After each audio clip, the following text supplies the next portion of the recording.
अब अगर तुम्हें बोले कि इन्फिनाइटली मैनी सॉल्यूशन को लिखो, तो हमें तो पता है कि तीनों प्लेन एक लाइन से पास कर रहा है, तो कोई भी दो प्लेन उठा लिया और दोनों प्लेन में से किसी भी एक्स वाई जेड में से किसी एक वेरिएबल को लैम्डा बोल दिया और अगले दो वेरिएबल को लैम्डा के टर्म में सॉल्व कर लिया, तो हमारा इन्फिनाइटली मैनी सॉल्यूशन आ जाएगा।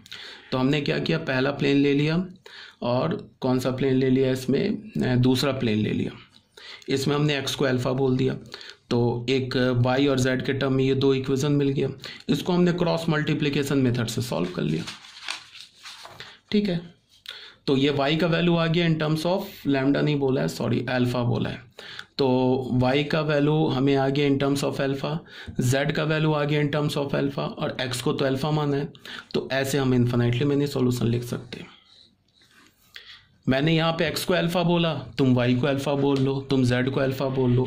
मैंने यहाँ पे फर्स्ट और सेकंड इक्वेशन सेलेक्ट किया, तुम सेकंड और थर्ड इक्वेशन सेलेक्ट करके किसी भी एक वेरिएबल को अल्फा बोल लो, बीटा बोल लो, गामा बोल लो, वहाँ से अगले दो वेरिएबल को अल्फा के टर्म में निकाल लो, तीसरे वेरिएबल के टर्म में निकाल लो।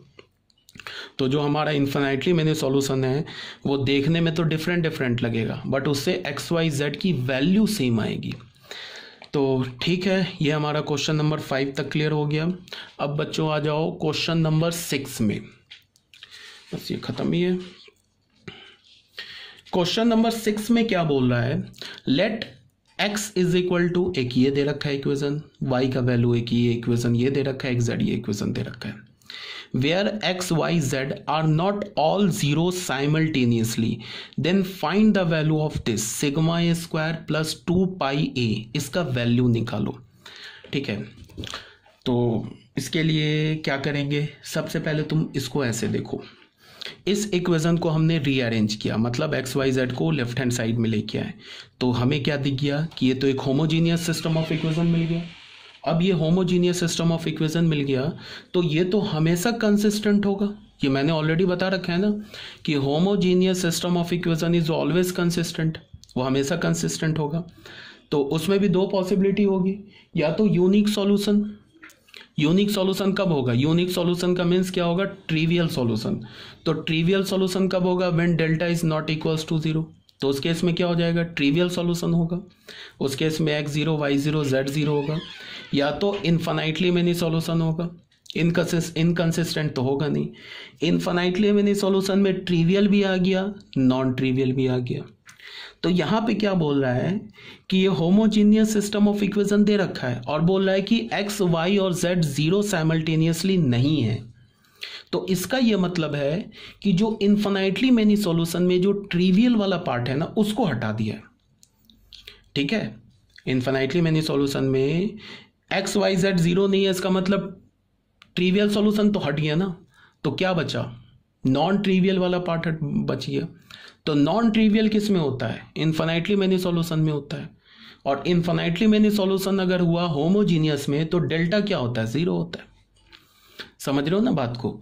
तो ये जो एक इंफॉर्मेशन दे रखा है ना, X Y Z are not all zero simultaneously, इसका मतलब ये बोल रहा है कि यहां पे तुम इस इक्वेशन में डेल्टा को तुम 0 के इक्वल कर दो, यही बोल रहा है। ठीक है, तो हमने पहले क्या किया, स्टैंडर्ड फॉर्म में लिखा, उसके बाद यहाँ पे बोला क्या, system of equation has non trivial solution. Non trivial solution means delta is equal to 0। यहाँ पे डेल्टा लिख लिया हमने। डेल्टा कैसे लिखा, ये एक्स वाई जेड का कोफिशिएंट लिखा, यहाँ से एक्स वाई जेड का कोफिशिएंट लिखा सेकंड इक्वेशन से, यहाँ एक्स वाई जेड का कोफिशिएंट लिखा थर्ड इक्वेशन से, इसको 0 के इक्वेट कर दिया। तो हमें ये डिटर्मिनेंट सॉल्व करना आता ही है।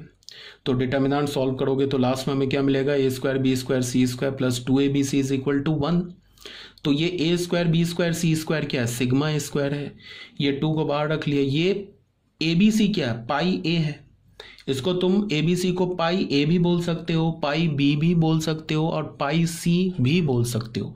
तो इसकी वैल्यू क्या मिल गई, 1। तो यही तो पूछ रहा है कि फाइंड दिस, इसी का वैल्यू तो तुमसे पूछ रहा था। तो वैल्यू क्या मिल गया हमें, 1। तो ठीक है, तो हमारा क्रैमर्स रूल हो गया कंप्लीट, हमारा गॉस जॉर्डन मेथड कंप्लीट हो गया।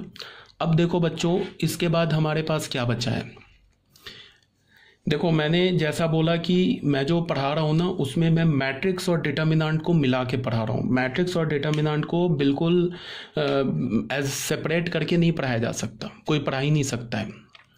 तो तुम लोग सोच रहे होगे कि इतने दिनों से, 1 महीने से सिर्फ मैट्रिक्स चल रहा है। मैट्रिक्स नहीं चल रहा है, साथ में डिटर्मिनेंट भी चल रहा है।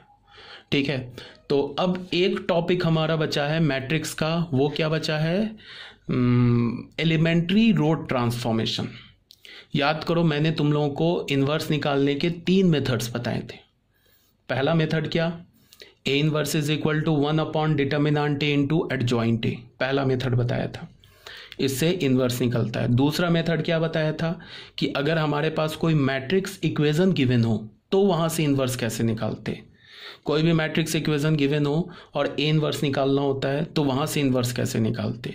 और एक तीसरा मेथड मैंने तुम लोगों को बोला था कि एलिमेंट्री रो कॉलम ट्रांसफॉर्मेशन से इन्वर्स निकालते। ठीक है ना, तो ये जो तीसरा मेथड है ना, एलिमेंट्री रो कॉलम ट्रांसफॉर्मेशन, इससे हम इन्वर्स निकालेंगे।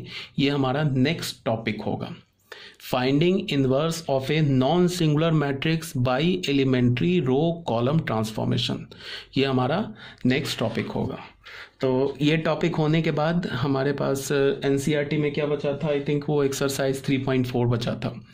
तो वो एक्सरसाइज 3.4 भी तुम्हारा कंप्लीट हो जाएगा।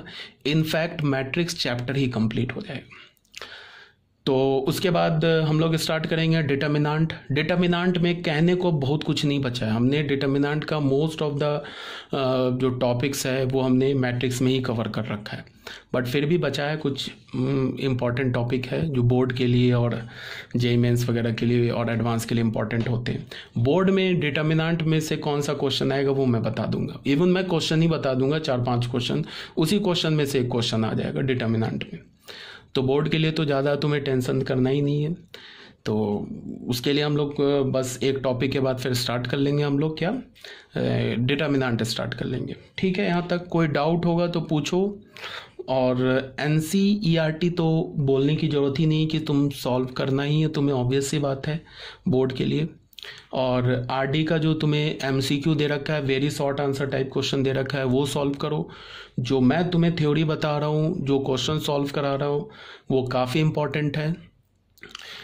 इससे तुम अगर मेरी थ्योरी को तुम समझ रहे हो तो तुम्हें करना क्या है कि एनसीईआरटी करना है, प्रीवियस ईयर करना है, जेईई मेंस का पहले 10 साल के जेईई मेंस का, जेईई एडवांस का नहीं बोल रहा हूँ, पहले 10 साल के जेईई मेंस का प्रीवियस ईयर कर लो, चाहे वो ऑफलाइन पेपर हो ऑनलाइन पेपर हो, सब कर लो।